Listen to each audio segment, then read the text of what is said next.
రాష్ట్రంలోని వివిధ సాగునీటి ప్రాజెక్టులకు సంబంధించి అయితే 90% పైగా నిధులు మంజూరైనప్పటికీ సైతం ఆయకట్టుకు సంబంధించిన నీరైతే అందడం లేదని చెప్పేసి అయితే ఒక నివేదిక అయితే సమర్పించడం జరిగింది.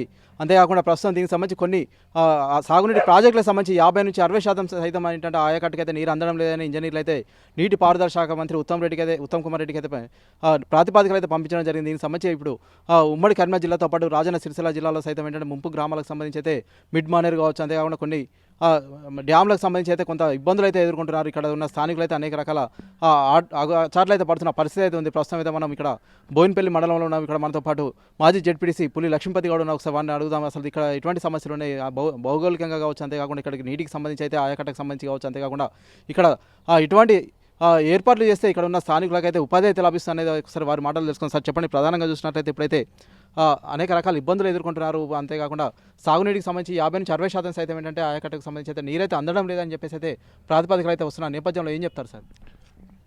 ఇంతవరకు శ్రీపాద ఎల్లంపల్లి ప్రాజెక్టు ఫేజ్ 2 నుండి తర్వాత నారాయణపూర్ రిజర్వాయర్ నుండి స్తంభంపల్లి చెరువులోకి నీళ్లు గ్రావిటీ ద్వారా పంపించడం, తర్వాత దీని నుంచి 4000 ఎకరాలకు అంటే విలాసాగర్, నర్సింగాపూర్, చిటుకు చెరువు తదితర చెరువులకు ఇక్కడి నుంచి నీళ్లు కెనాల్స్ ద్వారా పంపించి ఇక్కడ 4000 ఎకరాల ఆయకట్టు కావాల్సిన ఒక ప్రణాళికలో ఉండే. అయితే ఈ ఇంజనీర్లు ఈ ఇంజనీర్ల నిర్లక్ష్యం అనుకోండి, తర్వాత రాష్ట్ర బడ్జెట్ కూడా ఒక అస్తవ్యస్తంగా అంటే ఒక పద్ధతిగా ఒక ప్రణాళిక ప్రకారంగా నిధులు కేటాయించక ఒకసారి సర్వేలకు, ఒకసారి ల్యాండ్ అక్విజిషన్ కానీ, ఒకసారి ఒక చోట కెనాల్ దవ్వడం, ఒక క్రాస్ రెగ్యులేటర్స్ అని, ఒక బ్రిడ్జీలు నిర్మించడం, దాన్ని ఒక యూనిఫామ్గా ఒక పద్ధతి ప్రకారంగా పని చేపట్టక ఆ నిధులు దుర్వినియోగమై ఇప్పుడు ఏది కూడా కంప్లీట్ కాక అన్ని షేఫ్లు కూడా ఇన్కంప్లీట్గానే ఉన్నాయి. కెనాల్స్ కానీ, ట్యాంక్ బండ్ కానీ, తర్వాత బ్రిడ్జ్ మన కల్వర్ట్స్ కానీ అవన్నీ ఇన్కంప్లీట్గానే ఉన్నాయి. తద్వారా పెట్టిన డబ్బు పూర్తిగా వృధా అయిందని చెప్పి అనుకోవచ్చు. ఇంతవరకు నారాయణపూర్ నుంచి గ్రావిటీ కెనాల్ ద్వారా రావాల్సినటువంటి వాటి చాలా సంవత్సరాల నుంచి ఎదురు చూస్తున్నాం. మా స్తంభంపల్లికి సంబంధించిన అయితే చెరువు అటు ఇది శ్రీపాద ఎల్లంపల్లి ప్రాజెక్టులో ఉన్నదనేటువంటి ఉద్దేశంతో దీన్ని వాళ్ళు ఈ కాకతీయ మిషన్ కాకతీయలో చేర్చలేదు. తర్వాత ఈ ఎస్వైపి ఫేజ్ 2లో కూడా వీళ్ళు టేకప్ చేసి పనులు చేయక ఇది ఇలాగే ఇది చెరువుని ఎలాంటి డెవలప్ చేయక ఇక్కడ రైతులకు పారకానికి కూడా చాలా ఇబ్బందికరమైనటువంటి పరిస్థితి ఏర్పడ్డది. మళ్ళీ దీని నుండి కూడా ఏదైతే కింది చెరువులకు పంపించాలనో ఆ కెనాల్స్ కూడా ఆ పనే స్టార్ట్ చేయలేదు. డిస్ట్రిబ్యూటరీ కెనాల్స్ కూడా లేవు. ఇది మాకు అంత అయోమయంగా ఉన్నది. ఈ ఇరిగేషన్కి సంబంధించినటువంటి పనులు నడకనే ఇప్పటికి చాలా రోజులైంది. ఈ పని కంప్లీట్గానే ఆగిపోయినది. ఓకే అండి, ప్రస్తుతం అయితే ఈ భూసేకరణకు సంబంధించి సైతం అంటే అనేక రకాల సమస్యలు అయితే తలెత్తుతున్నాయని చెప్పేసి అయితే ఒక నివేదిక అయితే వచ్చినట్టుగా అయితే చెప్తున్నారు. అంతేకాకుండా దీనివల్ల స్థానికంగా ఉండేవారు సైతం ఏంటంటే ఉపాధి కోల్పోయారు, ఇతర ప్రాంతాలకైతే వలస వెళ్తున్నారు, అనేక రోడ్డు ప్రమాదాలకైతే గురవుతున్న పరిస్థితి సైతం నెలకొంది. దీనికి సంబంధించి అంటే ఎలా ఉంటే బాగుంటుంది, అంటే ఇటు రాష్ట్ర ప్రభుత్వాలు కావచ్చు, అంటే ఎలాంటి చర్యలు తీసుకుంటే బాగుంటుందని భావిస్తున్నారు సార్? అంటే ఇప్పుడు ఇక్కడ ఈ చెరువు స్టార్ట్ చేసిన తర్వాత ఈ ప్రాజెక్ట్ సంబంధించింది ఒక కంపెనీ వాళ్ళు కాంట్రాక్ట్ తీసుకున్న తర్వాత వాళ్ళు ఆ పనులు చేయక పెండింగ్లో పెట్టాను.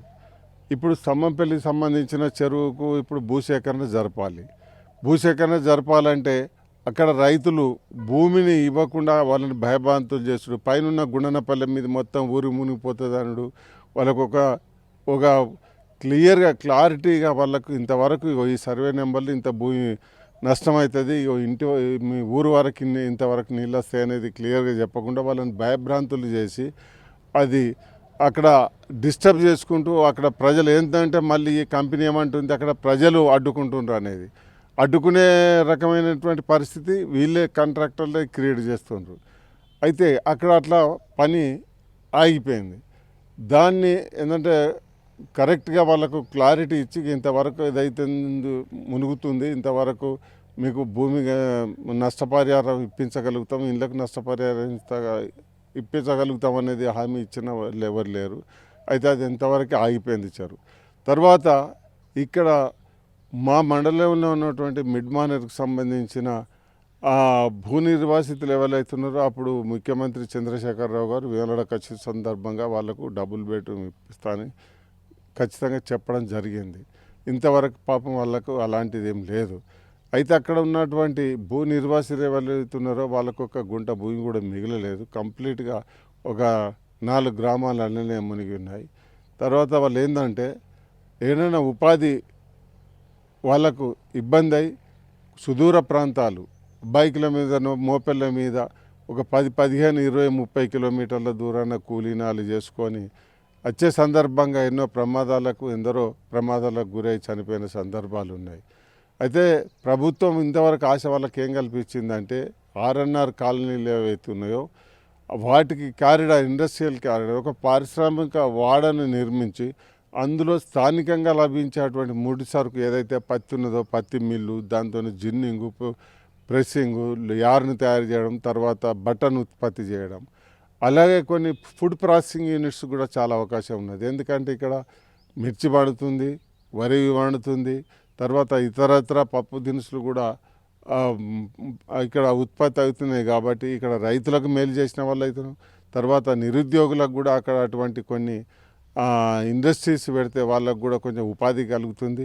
ఇప్పుడు ఉపాధి లేక వాళ్ళు మగవాళ్ళే కాదు స్త్రీలు కూడా ఆటోలలో చాలా సుదూర ప్రాంతాలకు పోయి బ్రతికే అటువంటి పరిస్థితి ఇప్పుడున్నది. కానీ అలా కాకుండా భవిష్యత్తులో ఏదైతే ఇప్పుడు ఇరిగేషన్ ప్రాజెక్ట్స్ తీసుకున్నారో ఇంతవరకే క్లోజ్ చేయాలి ప్రభుత్వం. ఇక ముందు మాత్రం ఇరిగేషన్కి సంబంధించిన ప్రాజెక్టులు కడతాం, కెనాలు కడతాం అని చెప్పి ఇప్పుడు రైతుల భూములు ఏదైతే వాళ్ళు కోల్పోయి దాని తర్వాత నిరాశలై ఎందరో ఆత్మహత్యలు చేసుకున్నటువంటి సందర్భం ఉన్నది. వాళ్ళకు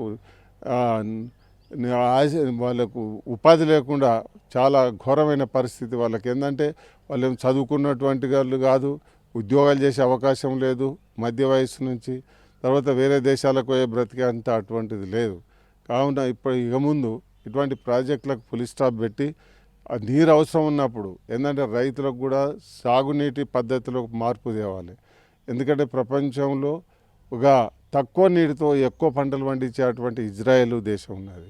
అటువంటి సాంకేతిక పరిజ్ఞానాన్ని రైతులకు అవగాహన కల్పించి అటువంటి సాంకేతిక పరిజ్ఞానాన్ని డ్రిప్ ఇరిగేషన్, స్ప్రింక్లర్, ఇంకా వేరే సిస్టమ్ బాగున్నాయి. గతంలో ఇక్కడ రాష్ట్ర ప్రభుత్వం కూడా కొంతమంది రైతులను కూడా ఇజ్రాయెల్ కూడా తీసుకుపోయి అక్కడ ఒక సాగు విధానాన్ని కూడా వీళ్ళకు రైతులకు అవగాహన కల్పించడం జరిగింది.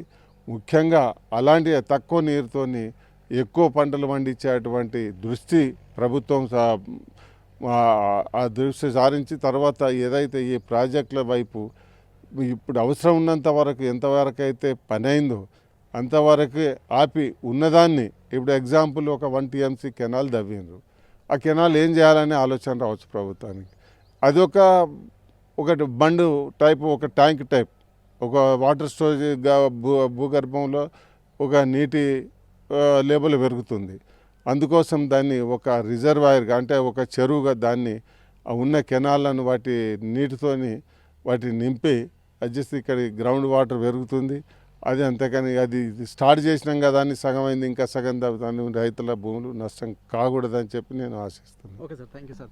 ప్రస్తుతం అయితే నీటి పారుదలకు సంబంధించి అయితే ఇప్పుడు అయిన ప్రాజెక్టులకు సంబంధించి అయితే ఇప్పటివరకు అయితే అయిన వాటికి అలాగే ఉంచేసి అయితే భూ నిర్వాసితులకు అయితే న్యాయం చేయాలి. అంతేకాకుండా కొన్ని రకాల ఇండస్ట్రియల్ కారిడార్స్ కావచ్చు, అంతేకాకుండా కొన్ని రకాల ఇజ్రాయెల్ తక్కువ నీటితో అయితే ఎక్కువ పంటలు పండించే పద్ధతి ఉన్నటువంటి ఇజ్రాయెల్ దేశానికి సంబంధించిన టెక్నాలజీస్ అయితే ఇక్కడ అభివృద్ధి చేస్తే బాగుంటుందని చెప్పేసి అయితే వీరు మనసులో మాట అయితే చెప్తున్న పరిస్థితి మనం చూస్తున్నాం.